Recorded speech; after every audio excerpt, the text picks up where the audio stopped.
Bebop Exercise. Alright, so last time I went over the diatonic sequence for Dorian, so we're going to continue with that type of thing and move on to a thing that's called the Bebop Exercise.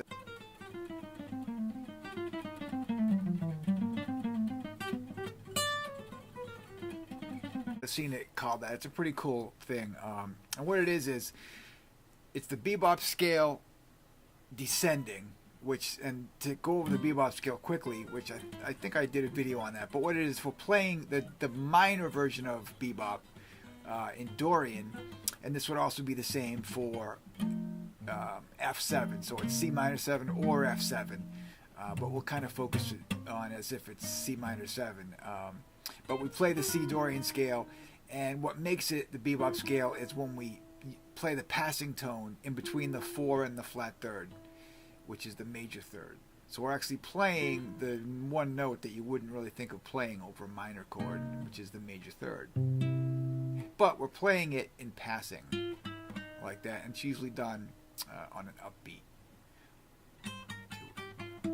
1 and 2 and 3 and 4 and 1 and 2 and 3 and 4. So that was on the upbeat, that was the major third. That's what it sounds like. Really, it's just a passing tone, but it has a distinct sound, and so that's the same one that also over F7. So over an F7, it would be playing the major 7, playing F, E, E flat.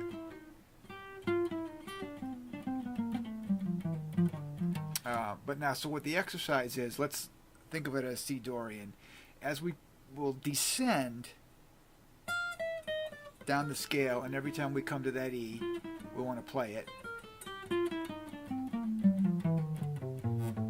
Now, but for ascending, what we're going to do is this 3 arpeggios. I just covered the whole diatonic series, so you know that there's an arpeggio on every note, but this exercise just picks 3 of them out, which is the 7th arpeggio off of the root C, C minor 7, and we're just going to play it as a 4-note arpeggio, 1, 2, 3, 4. So when we come to a C on our way down, we can then ascend up that arpeggio.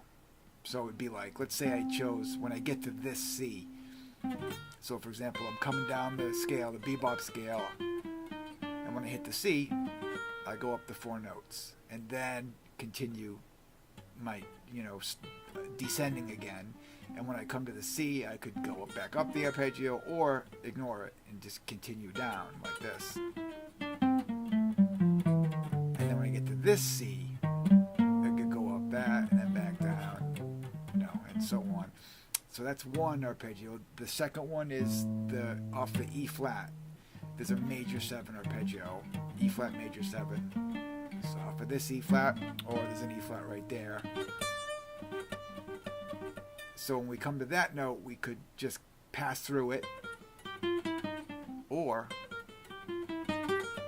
when we hit the E flat, go up the arpeggio, and then continue our descent down the Bebop scale.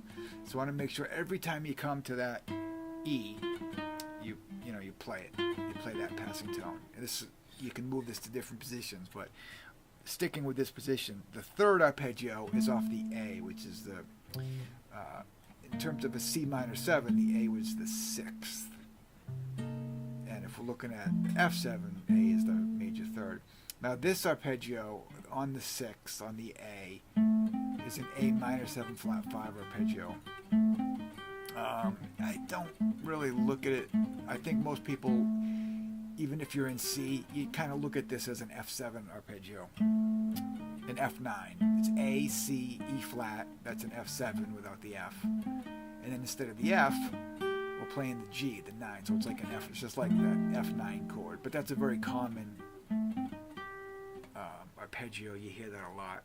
Going way back to Art Tatum, that was one of his big. He would play on an F7 chord. He'd play lines, the F9 arpeggios that used everything except the F. You know, rootless F9 arpeggios, which I've covered in some videos. There it is in C. You know, I'm skipping the C. I'm just playing every other note. In F, it would be up here. You know. So anyway, back to the exercise. Descending down the bebop scale, or anytime I hit either a C, an E flat, or an A, I can go up the arpeggio. So for example, let's say I get to this A, now I can ascend up 4 notes, the A minor 7 / F7 9, and then we just continue descending until it comes to one of the notes where we can arpeggiate. So you could arpeggiate it, or you could just keep playing. So there's a little bit of improv embedded in the exercise. So there's an E flat. I could go up the arpeggio or not. And then I get into this E flat, maybe go up that one, back down. There's a C, so I'll go up, back down, all the way down to A, which now I'll go up the A, back down, hit the E flat, go up the E flat, hit the C, go up the C maybe. There's an A, so I'll go up the A, scale, up the A,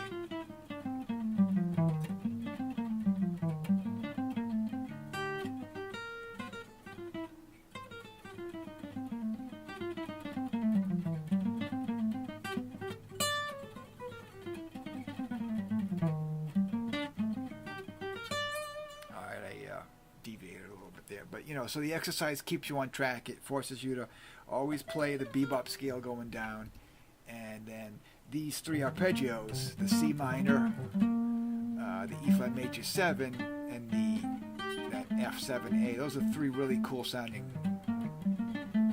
And you could also chain the arpeggios together, ascending C, there's the E flat, there's the A, C, E flat, so you could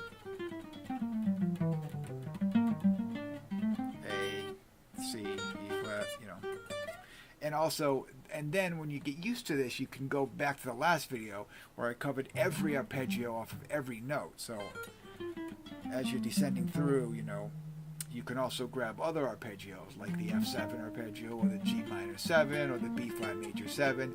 The only thing is when you start changing up like that, it will throw, so that you'll end up playing things on offbeats. When you, like for example, let's say I go down to the G minor 7 and play up and see, now I'm on, now when I start going back to the scale, I'm off. So you end up playing the bebop note on a downbeat, which, you know, that's fine. Or you could fix it just simply by adding a note. So let's say I go,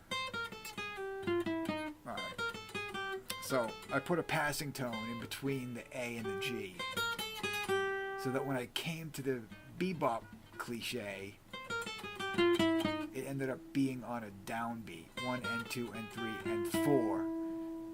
The note that you kind of want to be on an upbeat ended up being, you know, and that's fine. You could just stick with that. But another thing you can do is just flip another note in there. Before I do the bebop cliche, you can feel that you're on the wrong beat. So what I would do is either just pick another passing tone and then play it, or maybe play a higher note, like, so it would end up sounding. So I stuck that in.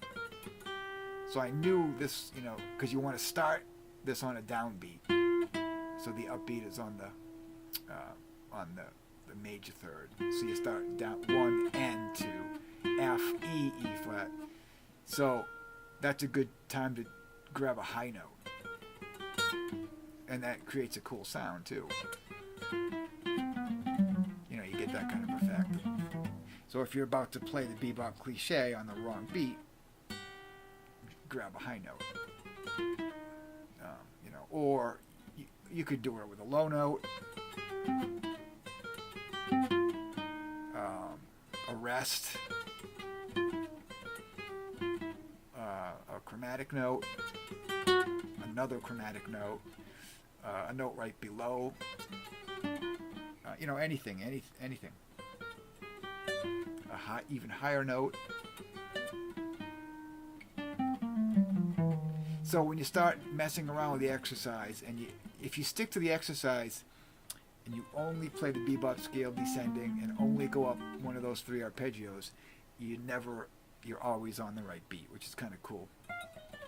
So it's a good exercise to switch to all the positions and work on it, because it'll help you to see where these 3 arpeggios are in every position. And this sounds great too over an F7, even if there's no C, if it's an F blues, so we'll just F, all the stuff you're playing over C, it sounds cool over F7. And then of course in a 2-5, in a B flat 2-5, you're going to have a C minor 7 and an F7. So a lot of times what you see in solos is over both chords, you'll see the soloist playing what looks like he's just playing, he or she is just kind of focusing on C minor 7, it comes to F. It's not like they're playing that and then they go to an F7 arpeggio sometimes, but a lot of times in solos it just kind of looks like over the 2 and the 5, it's just all C minor 7,